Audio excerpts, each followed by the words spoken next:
If it's Tuesday, new information out of Colorado Springs. What we know about the 5 victims fatally wounded at the LGBTQ nightclub. One hero's harrowing account on the moments before subduing the gunman and the latest on the investigation. We'll get to all of it in just a moment.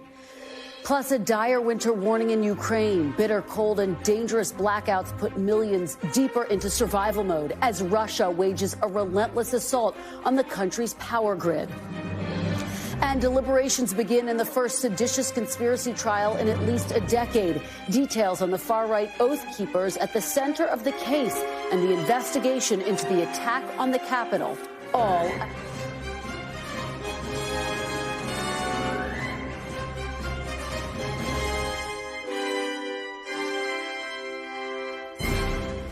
Welcome to Meet the Press Now. I'm Kristen Welker. Investigators in Colorado have offered few concrete details about the suspect in this weekend's LGBTQ bar shooting, including the charges he'll face or his motive for the attack.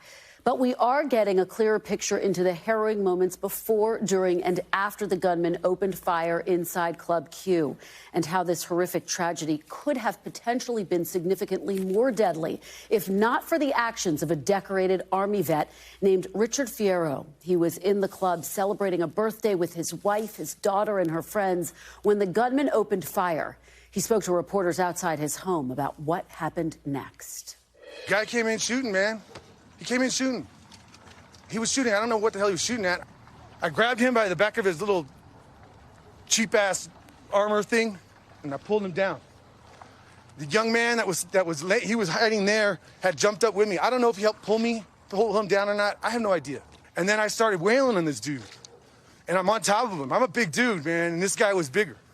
And I just kept wailing on him. One of the performers walked by, or was running by, and I told her, kick this guy. And she took her high heel and stuffed it in his face or his head or whatever she could hit. Colorado Springs mayor has called Fierro's actions heroic. Fierro humbly described himself as just a dude trying to help his community. Here's more.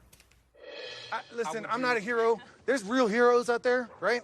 I hope that people that really want to be a hero go do that, all right? Achieve it. I hope my daughter is a hero. I'm not a hero. I'm just some dude from San Diego. We're just punk kids from San Diego trying to make it, man. In an interview airing in tonight's Nightly News, Fierro spoke more about the alleged gunman. I don't care about the guy. He tried to kill my family. I don't know who he is. Don't care. But I'm going to see him in court if he makes it there. I hope whatever jail he does serve is in the hardest jail you can serve in. Because, hey, man, you try to kill my family. Well, I think everyone would agree Fierro is, in fact, a hero. Just incredible to hear his account.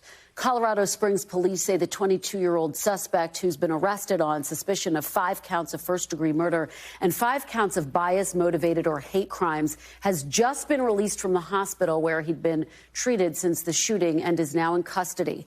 The city's police chief says he should be officially charged very soon. We also now know that he changed his name 6 years ago when he was a teenager in Texas. Meanwhile, more than 48 hours after the shooting, we are starting to learn more about the 5 lives lost in Club Q.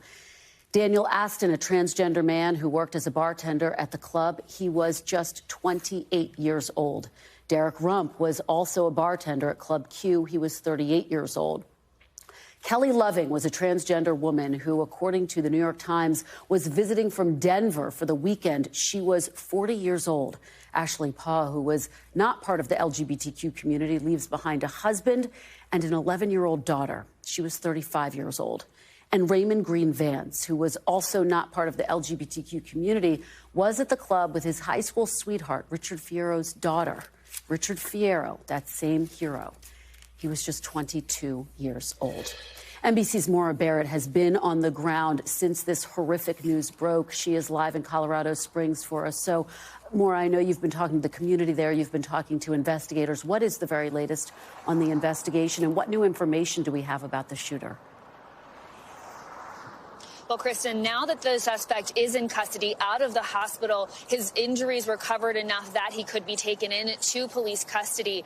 We expect, based on what the district attorney, what the officials told us at the press conference yesterday, is that in coming days, we expect to see the suspect appear virtually for his arraignment, and then formal charges to follow. He was arrested on suspicion of those 5 murder charges, those 5 counts of bias-motivated crimes. And something that stood out from the district attorney is he noted that those 5 murder charges do carry a life sentence without the opportunity for parole. But he also emphasized that if a suspicion for hate crime exists, if that evidence exists, they intend to prosecute that to the fullest extent in order to bring justice for the people that were at Club Q, for the LGBTQ community here that is suffering, that is hurting. The district attorney also noting that more charges could be added when we do get those official charges. And now, in terms of more information about the shooter, we have not received any confirmation about whether or not he has given a statement to police. Yesterday, police had hedged around that fact, saying that he had the right to remain silent, and they were choosing not to comment based on that. But we had heard from officials that he was very hesitant to cooperate, but that might change in coming days, especially now that he is in police custody. That information about his name change could, when he was a teenager, could give us more information in his social media presence, any other planning that he might have had prior to the shooting, because right now the information we have from social media is very scarce. But that is still, it's an ongoing investigation, and we're still looking to learn as much as we can. Well, and Maura, as you drill down on the latest on the investigation, we are learning more about the 5 lives lost. I just read them. It is a community that is devastated by the loss of these 5 lives. What more can you tell us about not only the victims, but the heroes? We heard from Mr. Fierro about his just unbelievable and unbelievably heroic actions. Absolutely life-saving actions, right, Kristen? That's what police said. That was what became clear after he described what happened in the nightclub that night. And I think it's really important to note, as you list out these victims, is that they all left an impact on this community. The club owners at Club Q said that Derek and Daniel weren't just bartenders, weren't just entertainers. They were family. They made Club Q a place where everyone could feel as free and as liberated and as welcome as they did by being there.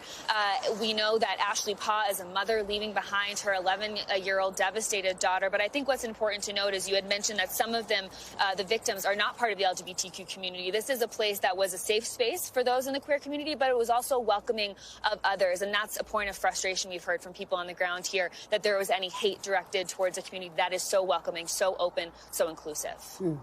Maura, your reporting has just been tremendous, and I know it is just incredibly tragic to be there. Thank you for bringing us the very latest. I am joined now by Colorado State Representative Brianna Titone. She's the first openly transgender lawmaker in Colorado. I want to extend my condolences to you and your entire state for this horrific tragedy. Thank you, Kristen.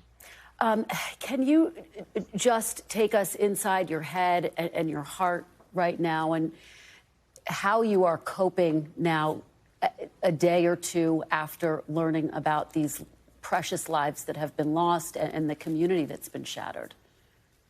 Well, I mean, you know, Sunday morning when I woke up, it was just, I was inundated with text messages and notifications from people in the community, you know, asking if I was okay, if maybe I was at that club. But there's just been so much anger inside, and a lot of sadness for the victims and the victims' families and their friends and the community.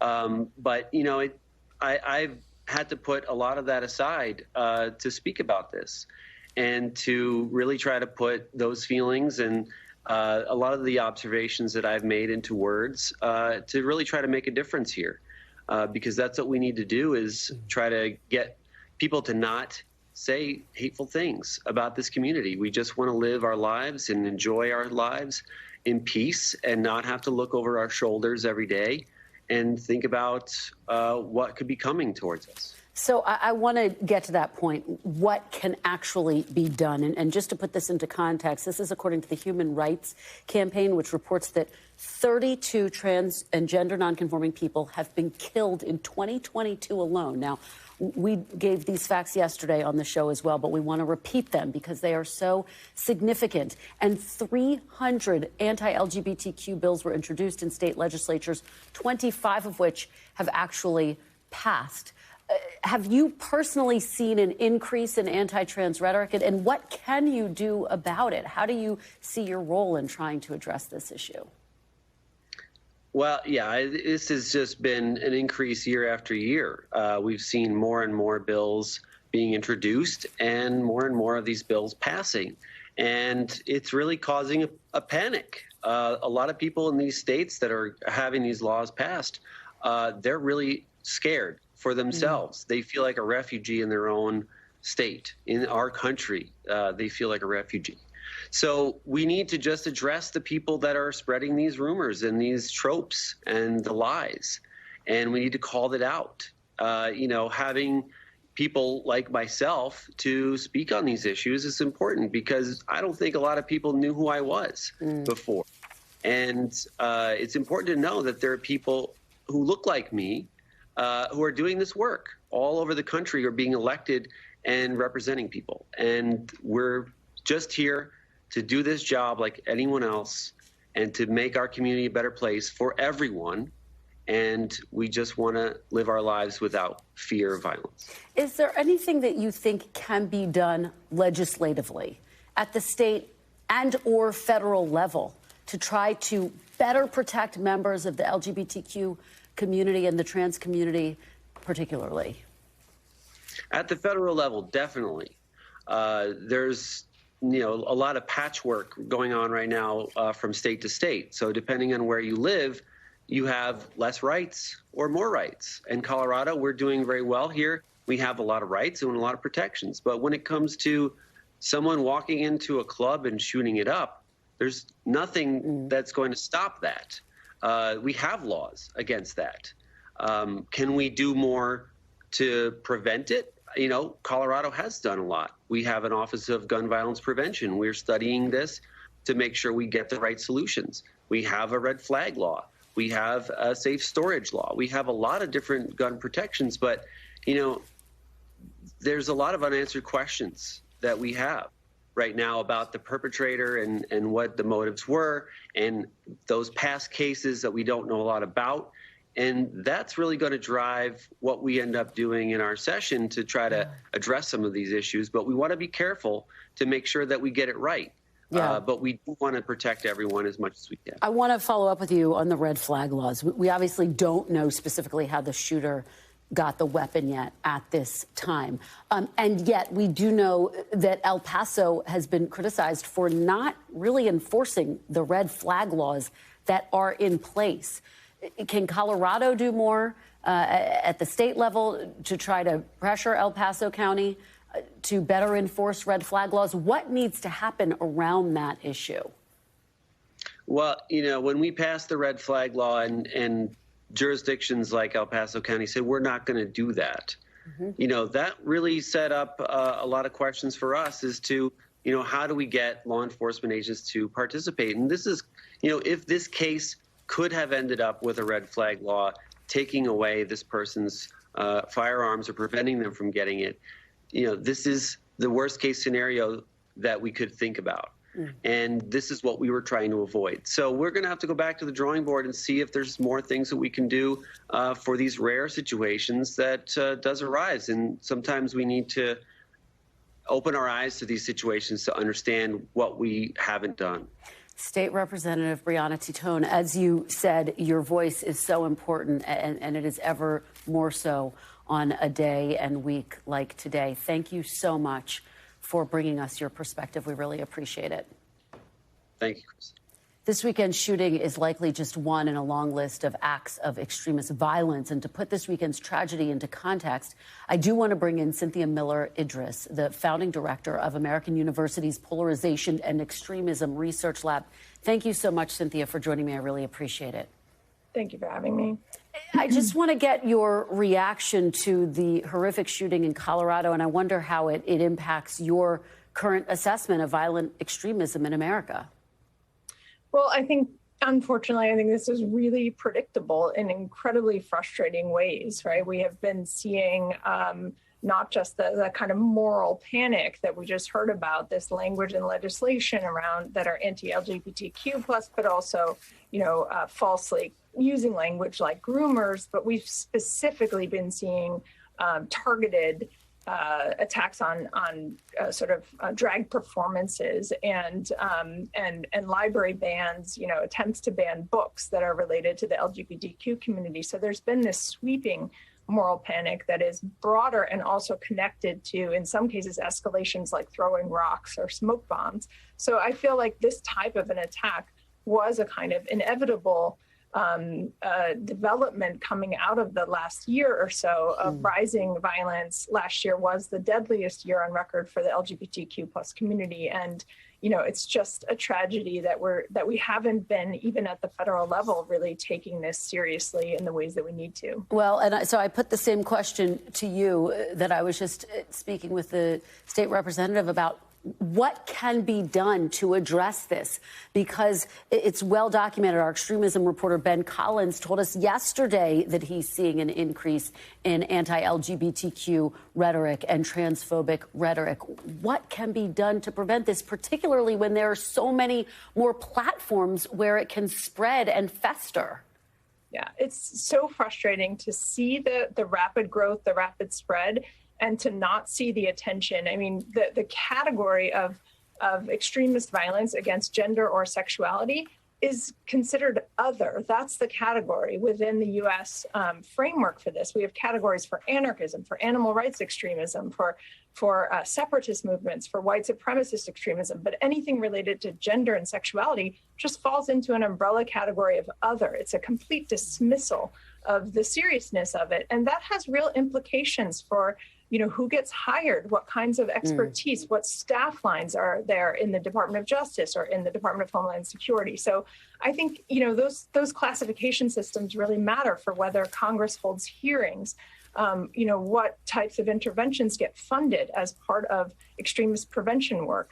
And so I think, we really have to see serious attention to it, at least its own category within the federal hierarchy of what constitutes domestic extremism and targeted violence. We're having this conversation. Obviously, various social media platforms have been in the media recently and in the headlines, including and especially Twitter. Of course, the change in leadership there, Elon Musk, and there are some real concerns about guardrails potentially being stripped away at Twitter. I wonder what you think the impact of that might be on allowing hate speech to go unchecked, and who bears responsibility, Cynthia? Is it the platforms themselves, or is it the federal government?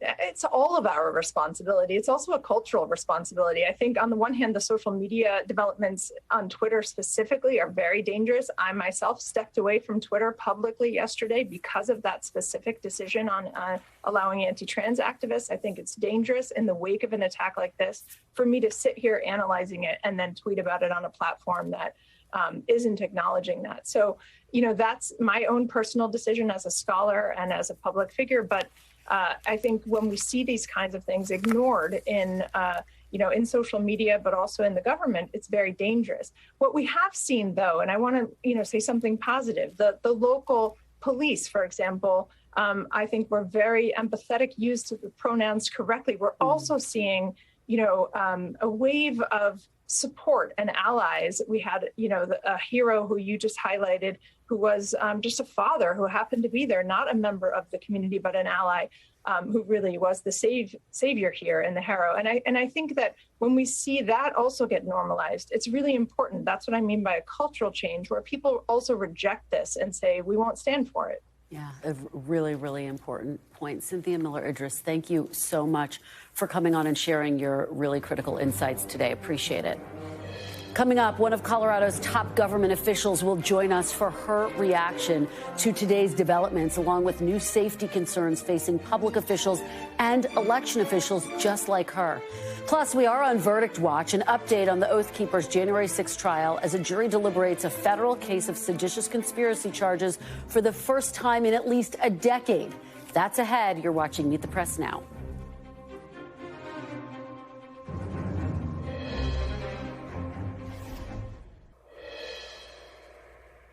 Welcome back. Election workers and officials have been facing an increasing rise in threats for simply doing their jobs.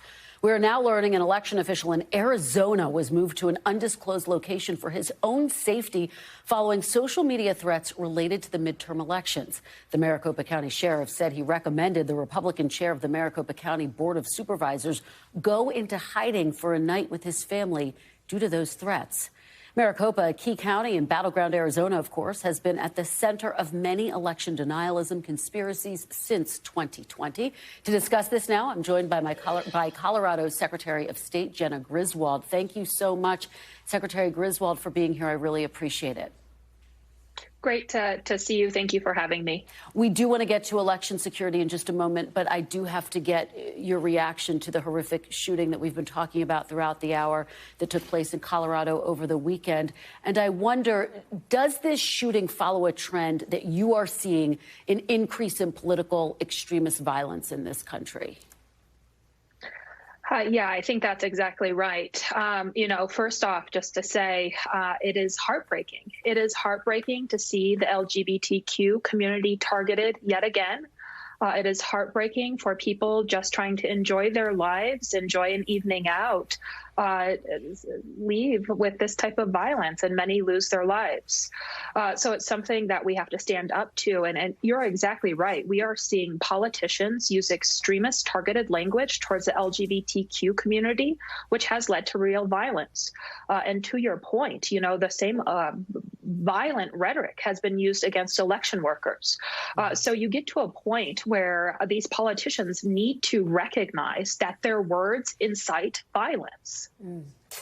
Well, with those powerful words, let us turn now to the other topic. The Maricopa County official briefly went into hiding due to threats, as I just laid out at the top of the segment. And we're seeing a rise in threats against election workers across the country. We've been reporting on this for quite some time. What are you experiencing personally, and what are officials in Colorado experiencing personally? This is part of the ongoing attack against election officials and democracy. It's the use of threats of violence or actual violence to try to intimidate election workers.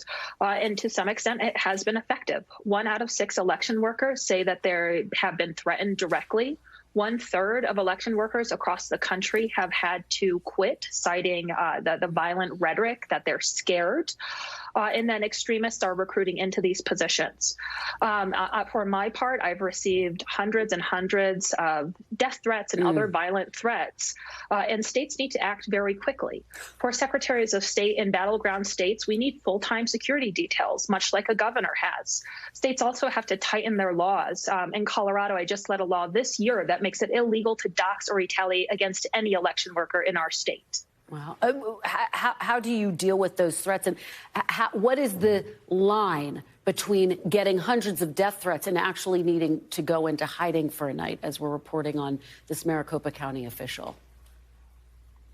Well, I think, ultimately that's a law enforcement assessment, whether they believe that the threat is so close to being realized that they move someone into hiding.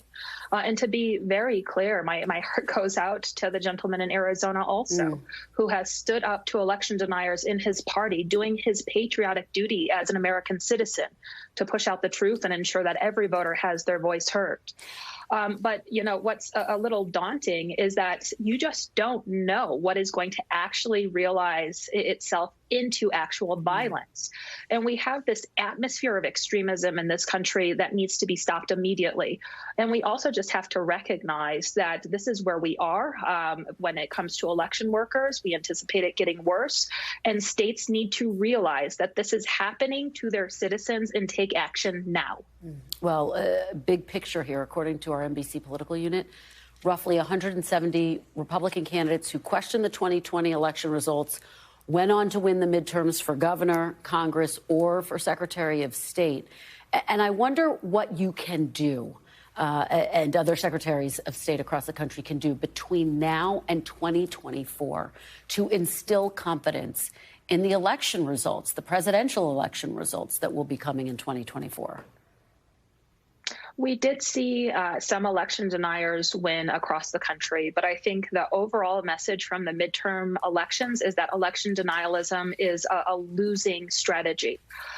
For Secretary of State races, in every battleground state, we beat election deniers. A pro-democracy candidate was elected in Michigan, Minnesota, New Mexico, Nevada, and Arizona. And these Democratic current secretaries of state and secretaries of state elect will continue to push back on the efforts to strip Americans of the freedom to vote. We will continue to act quickly and decisively whenever there is a threat to a voter or election infrastructure, and continue to push back on the lies. You know, we're talking about threats, but we will not be intimidated. We have to be smart, tighten our laws, get security details, state patrol when necessary, but we will not be intimidated, and we will not stop to make sure that every eligible Republican, Democrat, and unaffiliated voter has their voice heard in the presidential midterm and then general in 2024. All right. Secretary Jena Griswold, thank you so much for joining us this afternoon. We really appreciate your perspective and your insights. Thank you. Coming up next, who's the most dangerous person in the world? Well, according to former Secretary of State Mike Pompeo, a potential 2024 hopeful, it's the head of America's second largest teachers union. What a remark like that says about the coming fight inside the GOP. My panel's next. You're watching Meet the Press Now. Stay with us.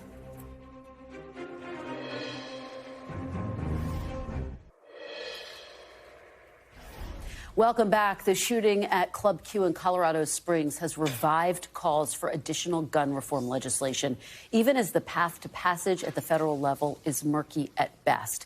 Now, yesterday, I talked to Florida Congressman-elect Maxwell Frost, soon to be the youngest member of Congress. He got his start in politics as a gun reform activist, and he told me that he wants to see action on a federal assault weapon ban, even if it is highly unlikely to pass. Here's what he told me. Take a listen. A big reason why people feel so defeated in this fight specifically is because a lot of times we don't even get the votes. Yeah. A lot of times we don't even have the opportunity to whip those votes, right, and ensure that people have this issue at the top of their mind. So that's why we were calling on Leader Schumer to really bring it up for a vote. I think there's a possibility it can pass, and even if not, we have to show the American people that this is a problem that our government is working on and that we're going to solve.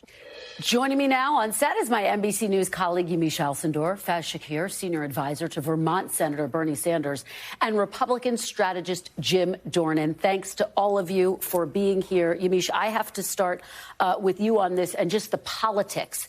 You heard the congressman-elect with that fiery rhetoric. He seems very determined to try to see an assault weapons ban at least get a vote in the Senate. But it doesn't seem like, and we know the votes just are not there. So politically speaking, is that smart politics? I mean, it is what he basically has run on. It's smart politics if that's what you want to do, which is try to really call attention to this issue. I think it was clear that he was being realistic and that he said, even if this doesn't pass, we have to show the American people that we're taking this seriously. I mean, I was struck by the fact when I was looking at the statistics that we've seen more than 600. This is supposed to be the 601st mass shooting this year in the United States, the Colorado Springs shooting. That's somewhat, I think, so stark and so scary. I think politics aside, we're all thinking, what can we as a country do to not be in a place where people don't feel safe and not be wondering when's the next time that we're going to see this. Add to that, of course, the violence that you're seeing against the LGBTQ community, with some people saying that the politics of this has become very dangerous, because I can tell you on the campaign trail, as much as we talk about inflation and abortion, transgender rights and the fight over transgender people competing in sports, the transgender rights being taught in schools, that's one of the biggest fault lines, cultural fault lines that we see in our country. And there are some, especially Democrats, I should say, who see that and think that this is radicalizing people and really criticizing and making it very dangerous for the LGBTQ community. So I think overall, it's smart if you're a congressman who wants to bring attention to this. Of course, as you said, the politics are just so tough here. I'm not sure that we're going to see a big gun bill when we see now divided government with the Republicans controlling the House. It's a really good point. I mean, Faz, Yamiche brings up, this is really this tragedy has highlighted two issues. at the forefront here, the debate over guns and the fact that you have this cultural debate unfolding as well. Well, and when you talk about gun violence in America, it's uniquely an American problem, sadly. You know, you look around the world and the other countries, they don't deal with the level of gun violence we do. So you have to address not only policy and political rhetoric that comes in the form of violence, but also a culture. Yamiche was talking about it, and there's a gun culture, too. And we would be remiss if we aren't talking to conservatives directly about you have to own a conservative culture that has common sense gun ownership that doesn't also allow a country to be run by lunatics who want to use them for wrong purposes. And changing the cultural attitudes around that such that we can have a middle ground debate that people don't feel like they're flipping out saying that you're trying to take my guns away, I think we haven't been able to have that in a rational way, and I think it's because of it's become this political lightning rod that the NRA has instituted. Jim? Well, and look how difficult it was to get the gun reform bill passed this past Congress, too. So it's hard to see more getting done in the lame duck. Right. I agree. Lame duck, everybody thinks lame duck is going to be a cornucopia of legislation being passed. They'll be lucky to get the debt limit. They'll be lucky to get the budget passed, and then they're going to go home. We are actually just getting some video in, speaking of the new Congress, of Leader McCarthy, who is at the border. He's speaking right now, and he previewed this speech, saying that he may have a major announcement to make about the DHS secretary. So we'll be listening very closely to see what, if anything, he has to say there. But, Jim, let's talk about the fact that he does have a very narrow majority that he is dealing with. And he's also, Republicans have previewed what they're going to do. He's there at the border. They've also signaled there are going to be all of these investigations into President Biden, his son, Hunter Biden. What do you make of that? Is that smart strategy? Because they ran on a platform of addressing inflation. True. And they're talking to the base here on the border. They have to do it. Listen to any conservative out there, office holder who's talking right now, and they're discussing the border and the fentanyl coming into it, and some of these states are completely under siege. So he has to do that. On the investigations, boy, I go back to '96, and I wonder, be careful what you wish for, because it backfired on Republicans when they did this before. So I think they need to be very measured. I think the whole revenge aspect is something that it just should not be done. I disagree with that strategy completely, and I hope that they kind of watch themselves going into this with a small majority. Yamiche, talk about the possibility for it to backfire and what your sources are telling you. And by the way, McCarthy told Fox, the one thing I know in Washington is they don't hand out the gavels in small, medium, and large sizes. It's one size gavel with the ability to subpoena and hold this government accountable to secure its border. And he goes on and on. I mean, it's smart messaging by Kevin McCarthy, because what else can you say when your majority is so slim? But to say, okay, well, we still have a majority. I mean, we obviously saw the Democrats have a slim majority, and Nancy Pelosi, I mean, part of why she was seen as so effective, even by Republicans, was because she had fierce loyalty and a little bit of fear in her party. We'll have to see if Kevin McCarthy can have that sort of same style. But when you think about sort of why Kevin McCarthy is here at the border at this moment, it is true that when you go and had listened to, as I have when I went to so many different states during the midterms, the border comes up, crime comes up. That's something that definitely Republicans are looking at. I think I would be very surprised if the Republican base starts saying, I can't wait to see the Hunter Biden committee hearings. I can't wait to see whether or not we're going to see another impeachment, because I think a lot of people thought my groceries are too high. I need to make sure that my life is going to be better. And I think Republicans are going to be on the line with their own base to answer that question. Kristen, this is where politics is really broken. If you're coming in as a Republican speaker and you've got a very tight majority,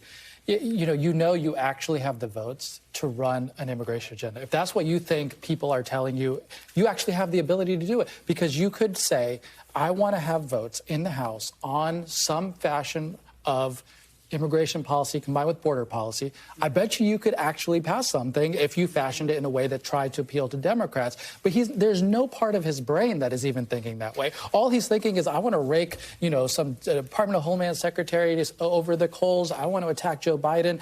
But the irony is we've gotten so far past the idea that you could be a legislator. He could be in the catbird seat driving a legislative item that would also move through the House, through the Senate, and to the president. And I think one of the big questions is, what are Democrats going to do with their remaining remaining time, because we just learned today that the Supreme Court has cleared the way for them to obtain former President Trump's tax returns. And with that, I do want to do a little bit of 2024, because Mike Pompeo said this, told Semaphore yesterday, and let me just read his quote.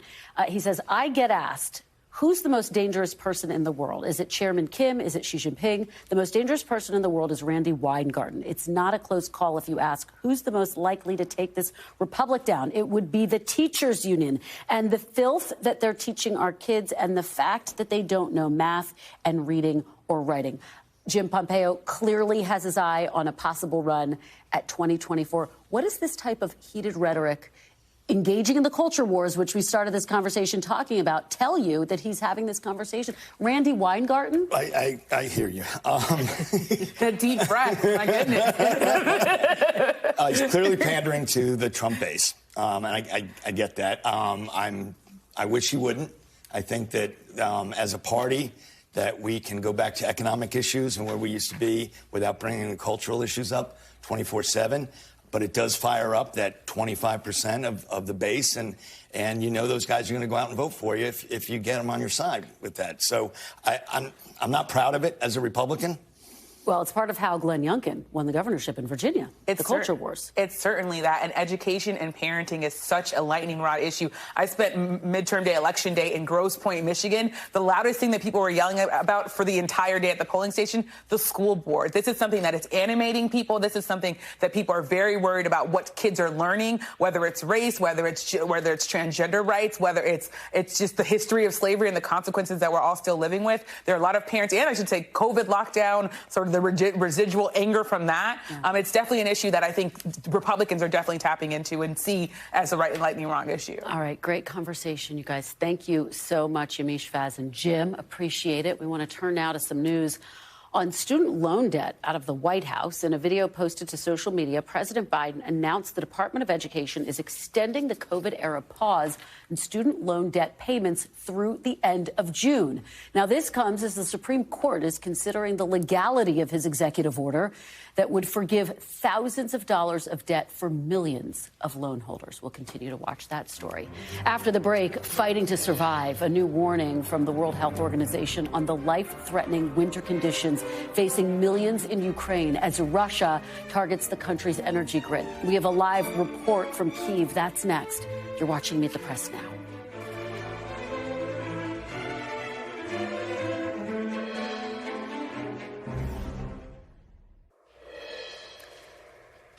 Welcome back. Ukraine's energy situation is becoming more dire as colder weather sweeps through the country.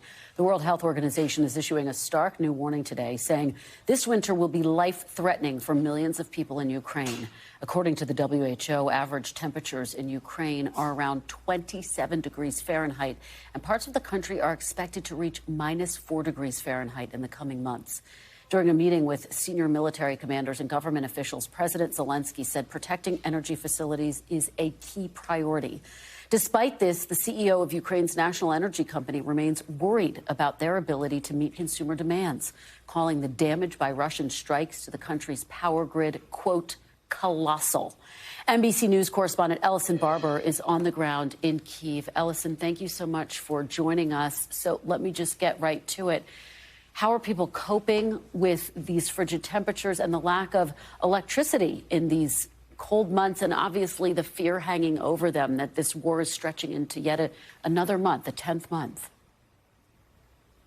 Yeah, I mean, it is a struggle every day. There are NGOs. I was talking to contacts with the UN's Refugee Assistance Agency just yesterday, and they were talking about how they're already in the process of partnering with a number of local groups, not only trying to get supplies, coats, blankets to people who maybe aren't going to leave, even if they are going to be faced with this situation where they do not have any power or have very limited access to it when the temperatures are very low. They're trying to reach them to help help them repair damaged homes, to make sure that whatever they can do to insulate it, to try and winterize homes, that's been done, because you're going to have some vulnerable populations that maybe are in areas where officials are recommending that they leave because of safety concerns related to the weather, but they are unable to do so. Elderly people who maybe don't have anywhere else to go, or people with disabilities who physically just, it's not feasible for them to relocate. So there's this rush effort to try and reach those people. But you look at the numbers here,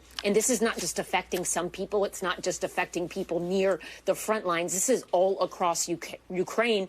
Right now, around 10 million people in this country are without power. The World Health Organization, when they issued that warning, they said that they expect between 2 and 3 million people to be forced to leave their homes this winter to seek warmth and safety, either at other places in the country or outside of the country. And that 2 to 3 million people, that is in addition to the 6.5 million people that are estimated to be internally displaced in this country right now.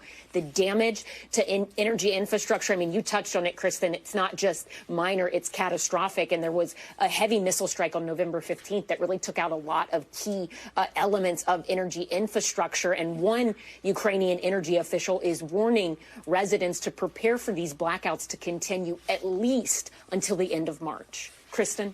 Allison Barber, thank you so much for your reporting. Please do continue to stay safe. We really appreciate it. We want to dig into these foreign policy developments further from Ukraine and also other areas like Iran. I want to bring in Ambassador Dennis Ross, former Middle East coordinator to President Clinton and National Security Council senior director for the Central Region to former President Obama. Thank you so much for joining me, Ambassador. Really appreciate it. Sure. Happy to be with you. Let's start with Ukraine. You just heard the really dire picture that Ellison painted, and it comes as President Zelensky is asking for more military aid, and he's asking for more humanitarian aid and more funding as well, more money from the Biden administration and from Congress. And we all heard Leader McCarthy say he's not going to write a blank check to Ukraine. Do you think, given that there's this divided government that is about to begin, will it be more difficult to get funding to support Ukraine? Well, it's certainly not going to be as much of a given as it was when the Democrats also controlled the House of Representatives.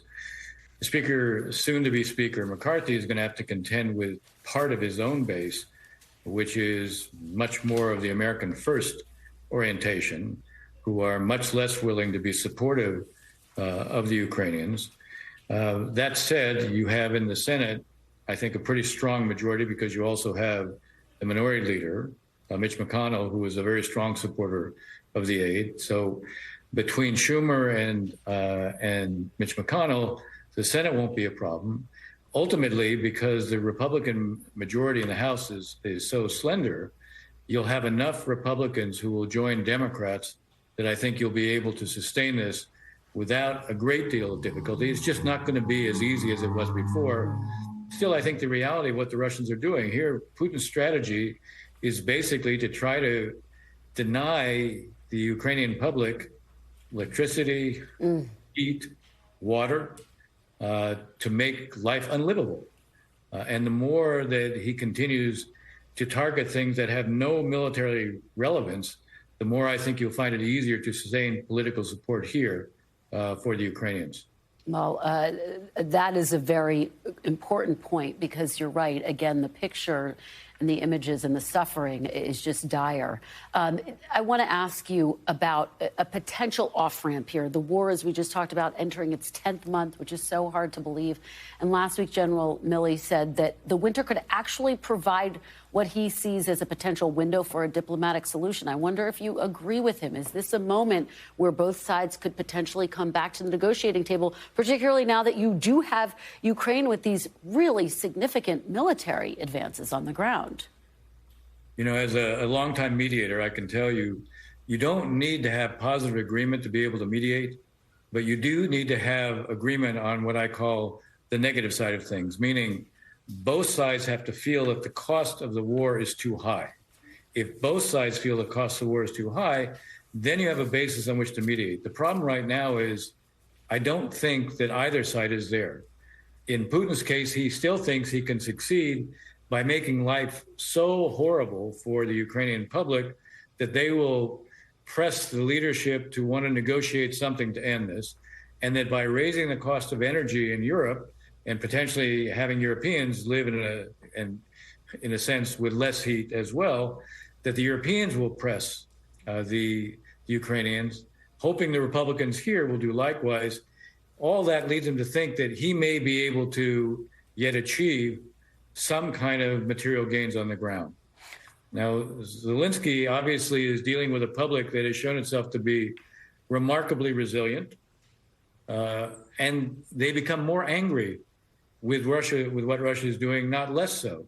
So they're not looking for a way out right now, and Putin doesn't think he needs a way out just yet. If we can succeed in providing more defenses against the drones and the missiles, and begin to blunt what the Russian strategy, what the Putin strategy is right now, then he begins to see he can't gain on the ground. His military, even if he mobilizes increasing numbers, it's still very much a hollow military with terrible command control. So his ability to gain on the ground, I think, is profoundly limited. If the Ukrainians are not going at this point to give in, if we collectively are not going to give in, if it becomes clear that we can blunt a lot of what his strategy is, then he can begin to look for a way out. If he looks for a way out, then you can begin to look for a negotiated outcome. But at this point, he might be prepared to accept a ceasefire in place, but all that does is allow him to rebuild his forces. And once the winter is over, then to resume trying to bring greater pressure onto the Ukrainians. So I think we need to see that both sides are more ready to look for a way out. I don't see it yet. It doesn't mean it can't come. All right. Well, that is a blunt assessment, and we appreciate it with so many moving parts. We will continue to watch it. And we did have other topics to discuss with you, but there's just so much to discuss with Ukraine. We'll have to bring you back, Ambassador Dennis Ross. Thank you so much for joining us. Really appreciate it. My pleasure.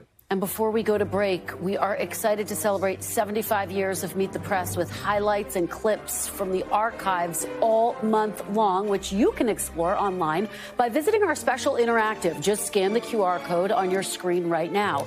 Here's one from the history books, the first ever live satellite interview on Meet the Press featuring UK Prime Minister Harold Wilson discussing, of all things, the West's relationship with Russia. That was back in 1965. I believe that if you treat China as outlaw, you will make it more likely that she will behave like an outlaw. Heaven knows I don't expect miracles if she comes into the United Nations, but you know there's been a lot of evidence through the refusal to bring China into the United Nations that it has driven China more into the arms of Russia than would have been the case.